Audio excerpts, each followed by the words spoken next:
Ang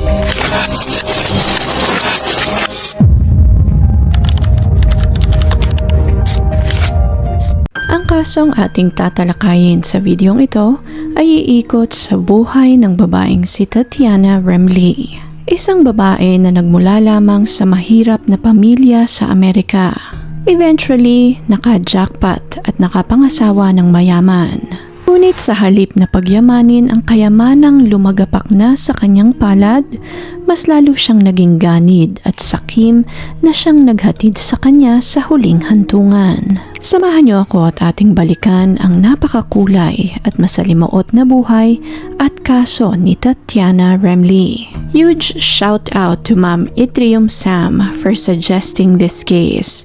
Kung meron po kayong mga recommendations, please drop your comments sa comment section and we will try to get to them as soon as we can. Now, let's get back to the video. Ipinanganak si Tatiana Sims noong December 8, 1980 sa Arizona. Ang kanya mga magulang ay sina Vera at Brian Sims. Lumaki si Tatiana sa isang liblib na lugar sa Bend, Oregon. Nagmula si Tatiana sa isang dysfunctional na pamilya. Ang kanyang ama ay magiinom at ang kanyang ina naman ay tila sunod-sunuran lamang sa kanyang ama. Nang lumipat ang kanyang pamilya sa Valley Center sa San Diego, napagdesisyonan na mag-asawa na huwag na lamang papasukin sa eskwelahan si Tatiana. At dahil nga dito, hanggang grade 4 lamang ang natapos ni Tatiana sa pag-aaral. Tatiana was isolated sa loob ng halos 10 taon mula 9 na taong gulang hanggang umabot ng 20 anyos. Pinagkaitan siya ng kanyang mga magulang ng pagkakataon na magkaroon ng social activities at interaction sa ibang tao. Binawalan rin siya ng kanyang mga magulang na makipagkaibigan sa iba sa takot na may makadiskubre ng pag-isolate nila kay Tatiana. Miyembro din ang kanilang pamilya ng isang relihiyon na hindi naniniwala sa pag-inom ng mga gamot at sa mga medical care professionals. Sa loob ng 10 taon, nawalan si Tatiana ng akses sa mundo, sa edukasyon, social interaction at sa kahit na anong structure sa buhay. Bukod dito, hindi rin ito nagkaroon ng magandang relasyon sa nakatatanda niyang kapatid na lalaki. Maliit pa lamang siya ay minumolestya na siya ng kanyang kuya. Lulong ito sa droga at manginginom din, kaya't lagi itong wala sa sarili. Sinabi niya ito sa kanyang ina ng 13 anyos na siya, ngunit wala itong ginawa upang alisin siya sa magulong sitwasyon na iyon. Ayon sa kanyang ina, nagalit di umano ang panganay niyang anak kay Tatiana dahil pakiramdam nito ay inaagaw siya ni Tatiana mula sa panganay niyang anak. Sa pagdaan ng mga panahon, na-realize ni Tatiana na hindi siya kontento sa ganoong pamumuhay. Dahil hindi naman kayang pondohan ng kanyang mga magulang ang marangyang buhay na pinapangarap niya, hindi rin naman siya nakapagtapos ng pag-aaral upang makahanap ng high-paying job. Ginamit ni Tatiana ang kanyang alindog at kagandahan upang makahanap ng mayaman na mapapangasawa. Una niyang nakilala ang lalaking si Ken Wolcott. Isa itong abogado at isang mayamang real estate developer and sports executive sa Seattle. Kilala si Ken sa sports world bilang part owner ng Seattle Supersonics bago ito na ilipat sa Oklahoma City nang mangyari ang NBA franchise.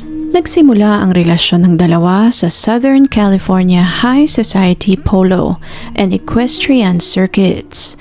Palaging laman si Tatiana ng San Diego Polo Club dahil nagkalat ang mga mayayamang lalaki sa lugar na iyon. At hindi nga siya nagkamali dahil sa lugar na iyon, nag-cruise ang landas nila ni Ken Wolcott. Nang mga panahong ito, 43 years old na si Ken at si Tatiana naman ay 23 years old. Mabilis na nagkamabutihan ng dalawa at noon ngang 2005, pinakasalan ni Ken si Tatiana. Isinilang naman ni Tatiana ang panganay nila ni Ken noong 2006.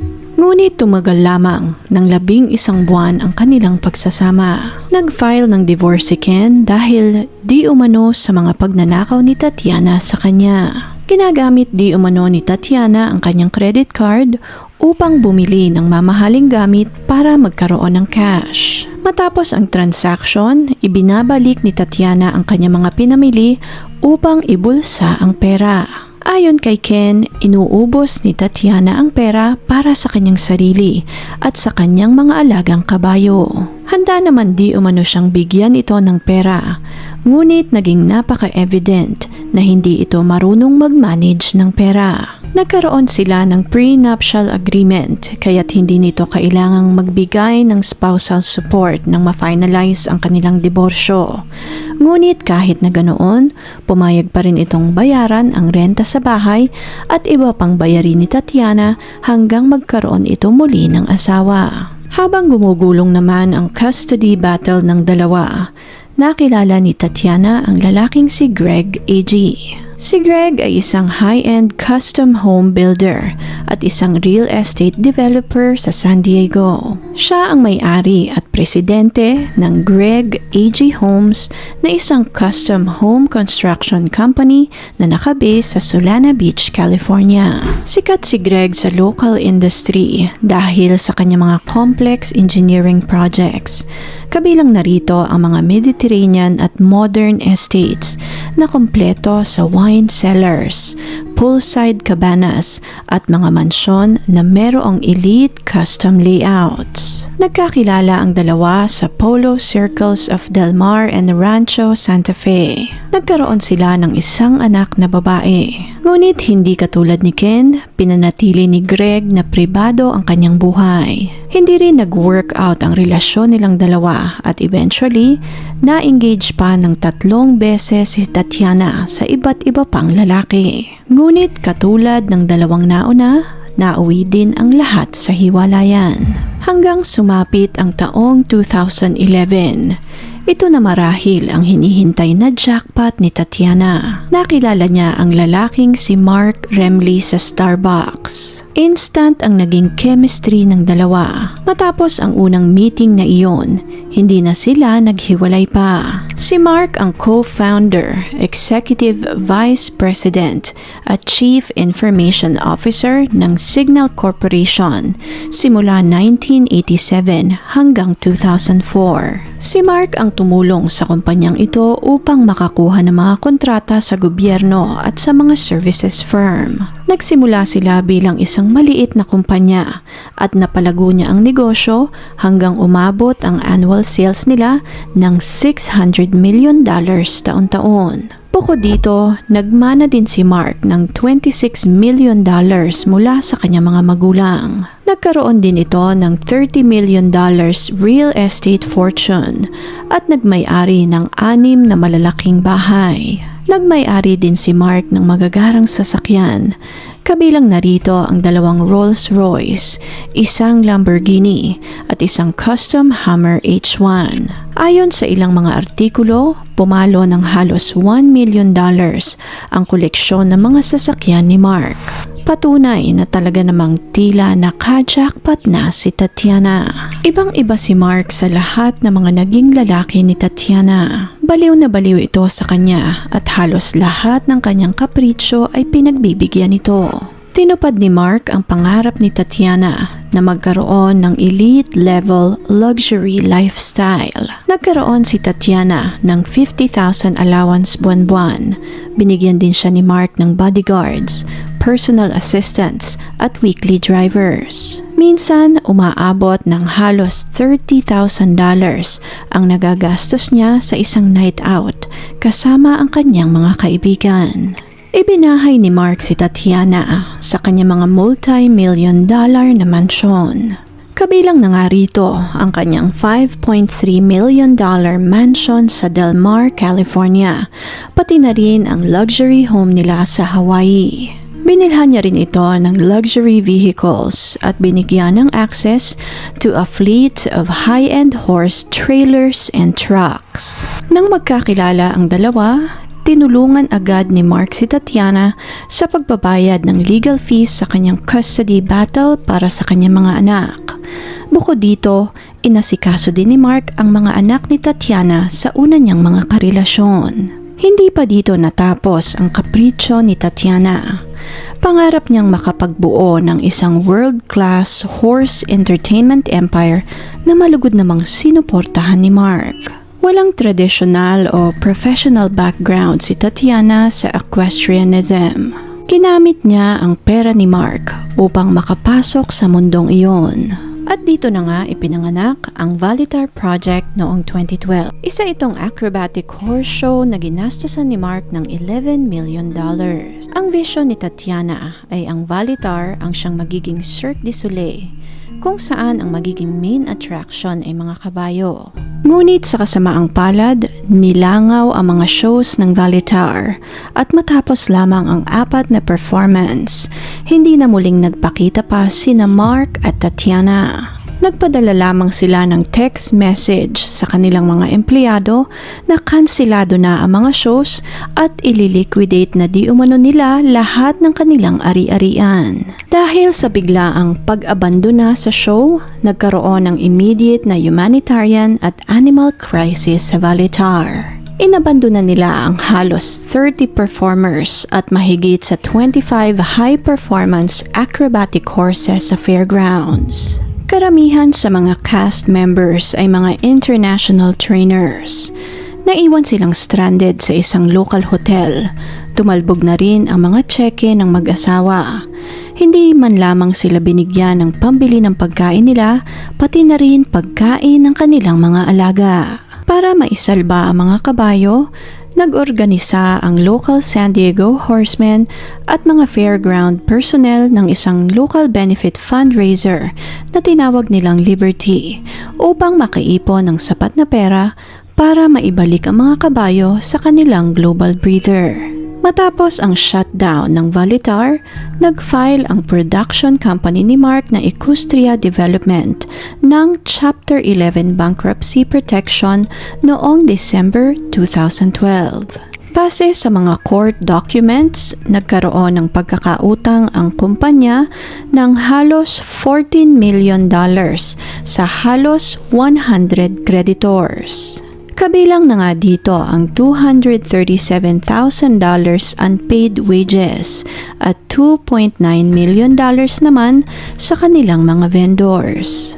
Kinasuhan din sila ng breach of contract ng primary equipment company na Showtech.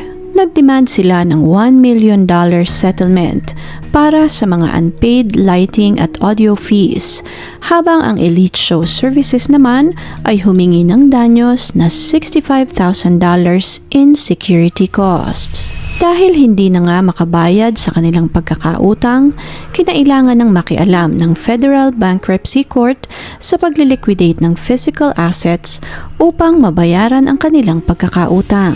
Taong 2013, isang malaking liquidation auction ang naganap sa Del Mar Fairgrounds. Lahat ng mga gamit sa produksyon ay nilagyan ng price tag at ibinenta sa highest bidder.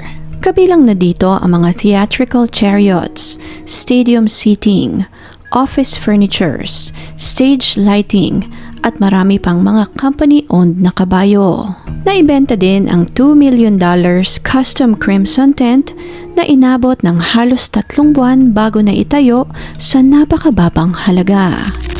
Matapos ang auction, nakalikom ang korte ng $600,000 mula sa asset liquidation na ito. Subalit gapatak lamang ito kumpara sa pagkakautang ng Remlees na umabot ng $14 million. Kaya't walang nagawa ang ibang mga vendors kundi lunukin na lamang lahat ng pagkakalugi nila sa Valitar. Nalugi si Mark ng halos $20 million dahil sa pagsasara ng Valitar at lubos na pagtitiwala kay Tatiana. Subalit hindi pa din dito natapos ang pagsugal ni Mark sa kanyang asawa. Nang sumapit ang 2015, pinasok naman nila ang boutique fitness industry. Binuksan nila ang premium indoor cycling studio na tinawag nilang Rhythm and Power sa Solana Beach, California. Mayroon itong mga high-end equipments at isang massive 30-person classes. Maganda ang takbo ng negosyo noong una, Ngunit nahirapan silang isustain ang negosyo dahil sa kawalan ng mga parokyano. Nang sumapit ang 2016, napilitan silang isara ang negosyo. Katulad ng ginawa nila sa Valitar, nangyari ito ng walang pasabi o warning man lamang. Dahil sa pangalawang failure na ito, tuluyan nang nawala ang tiwala ng San Diego residents sa business ethics ng mag-asawa. Sa kabila ng paulit-ulit na pagkaluging ito, tuloy pa rin ang buhay ng mga Remleys. Nang sumapit ang taong 2017, nakasama naman sina Tatiana at Mark sa isang docuseries na SNCTM o Sanctum. Ifiniture sa show na ito ang exclusive high-end and controversial underground swingers at mga erotic sex club na kalimitang pinupuntahan ng mga ultra-rich sa Amerika. Ang konsepto ng show na ito ay i-feature ang buhay ng mga club elite members at ipakita ang liberated lifestyle ng mga bilyonaryo at mga socialites. Sa show na ito, ipinakita ni Mark at Tatiana ang kanilang open relationship at intimacy sa iba't ibang babae at lalaki. Na-highlight din sa programang ito kung gaano ka-reckless at ka-toxic ang relasyon ng dalawa. Umere ang show na ito ng 2017 hanggang 2018. Subalit nang sumapit ang taong 2019 hanggang 2022, dito na mas lalong naging magulo ang lahat. Nag-transition ang relasyon ni Mark into an aggressive cycle of temporary separations at kaliwat ka ng mga police report. Sa kabila naman ng pagkakagulong ito sa pagitan ng dalawa, sinuportahan pa rin ni Mark si Tatiana. Binigyan niya ito ng $50,000 allowance para maipagpatuloy pa rin ito ang kanyang high-end lifestyle. Ngunit hindi pa rin naging masaya sa ganitong setup si Tatiana. Nang sumapit ang taong 2023, dito na isinagawa ni Tatiana ang kanyang maitim na plano. May 2023, inimpake ni Tatiana lahat ng kanyang gamit at lumayas ito sa mansyon ni Mark. Ayon kay Tatiana, hindi na niya kayang pagtiyagaan ang pang-aabusong pisikal ni Mark. Nang sumapit ang July 2, 2023, nasunog naman ang multi-million-dollar mansion ni Mark sa Del Mar. Naroroon si Tatiana sa bahay na iyon nang mangyari ang sunog. Inaresto siya ng mga pulis hindi dahil sa pagkakasunog ng mansyon, kundi dahil sa 3 baril at ammunition na dala nito na hindi legal na nakarehistro sa kanya. Matapos ang investigasyon, si Tatiana ay formal na nakasuhan ng arson. Nagbayad ito ng piyansa, kaya't pansamantala itong nakalaya. Ngunit hindi pa rin dito tumigil si Tatiana. Nang sumapit ang July 2023, opisyal na nag-file ng divorce si Tatiana. Ayon sa kanyang dokumento, sinasaktan siya ng pisikal ni Mark. Hindi rin di umano siya binibigyan ng asawa ng sapat na pera upang makasurvive. Ang pangakong sustento na $50,000 ay hindi naman natutupad at kalimitan ay $12,000 lamang ang kanyang natatanggap. Bukod dito, ilang beses di umano siyang tinutukan ng baril ni Mark sa harap ng kanilang mga empleyado. May ilang pagkakataon din di umano na hinabol siya ng patalim ni Mark sa loob ng kanilang mansyon. May isang pagkakataon din na hinalay siya ng mga kaibigan ni Mark sa loob mismo ng kanilang pamamahay. Ayon kay Tatiana, nanood lamang si Mark habang nilalapastangan siya ng mga kaibigan nito. Idinagdag din ni Tatiana na hinayaan di umano ni Mark na pagnakawan siya ng kanilang mga kaibigan. Naninakaw na mga ito ang kanyang mga gamit na nagkakahalaga ng $250,000. Kabilang na dito ang mga mamahaling sapatos, mga high-end na bags at mga exotic animals. Pinabulaanan naman ni Mark lahat ng mga aligasyong ito at sinabing nababaliw na ang kanyang dating asawa. Nang sumapit ang August 2023, hindi na makontrol ni Tatiana ang kanyang galit, kaya't nagdesisyon itong ipapatay na lamang si Mark. Kinausap niya ang isa sa kanilang mutual na kaibigan at inofera niya ito ng $2 million upang isagawa ang pagpatay kay Mark. Sa halip na pumayag, agad na winarningan ng kaibigang ito si Mark sa kung ano ang binabalak ni Tatiana. Dito na kinontak ni Mark ang San Diego County Sheriff's Department upang humingi ng saklolo. Mabilis namang nag-organisa ang kapulisan ng undercover sting operation. Nang mga puntong ito, naghahanap pa din si Tatiana ng isang contract killer. Nakilala niya ang isang undercover sheriff's detective. Nagpanggap itong isang professional hitman at nakipagkita kay Tatiana sa Starbucks sa Solana Beach. Dumating si Tatiana na handang-handa ng isarado ang deal na iyon sa hitman. Ibinigay ni Tatiana lahat ng detalye na nais niyang mangyari, kung paano nila papatayin si Mark at kung paano nila i-dispose ang katawan nito. Nagbigay ito ng paunang bayad at binigyan niya rin ang hitman ng mga baril na siyang gagamitin ito sa pagpatay sa dating asawa. Nang matapos ang deal, dito na pumasok ang mga naka-standby na deputy sa labas ng Starbucks upang arestuhin si Tatiana. Nakasuhan ito ng solicitation of murder, pagdadala ng hindi rehistradong baril sa kanyang sasakyan, at pagdadala ng loaded na baril sa isang public area. Dahil wala nang ang kawala, wala na ring nagawa si Tatiana kundi mag-plead ng guilty sa tangkang pagpatay kay Mark. Matapos ang trial, nabigyan ito ng parusang 3 taon at 8 buwang pagkakakulong sa California State Prison. Nakalaya naman ito agad at nagsilbi lamang ng mahigit 1 taon sa kulungan dahil sa plea deal at California Prison Credit System. Habang nasa loob naman ng kulungan, sinimulan ni Tatiana na isulat ang kanyang libro. Umikot ang core manuscript ng librong ito sa dynamics niya sa kanyang dating asawang si Mark. Kung ano ang nangyari sa loob ng halos 15 taong pagsasama. Kung ano ang naging experience niya sa reality TV na Naked Sanctum. Kung paano niya dinipensahan ang kanyang sarili sa lahat ng mga kasong nakasampa sa kanya. At kung paano niya napagtagumpayan lahat ng pagsubok sa kanyang buhay. Ngunit sa kasamaang palad, hindi na naipublish pa ang librong ito dahil noong December 2025, nagdesisyon si Tatiana na kitlin ang kanyang buhay. Nangyari ito noong December 18, 2025, bandang alas 9 ng gabi sa Piazza della Familia na isang mataong lugar at pedestrian walkway sa gitna ng San Diego, Little Italy neighborhood. Ayon sa mga saksi, nagpaputok muna si Tatiana ng baril sa hangin bago tuluyang ipinutok ang baril sa kanyang sarili.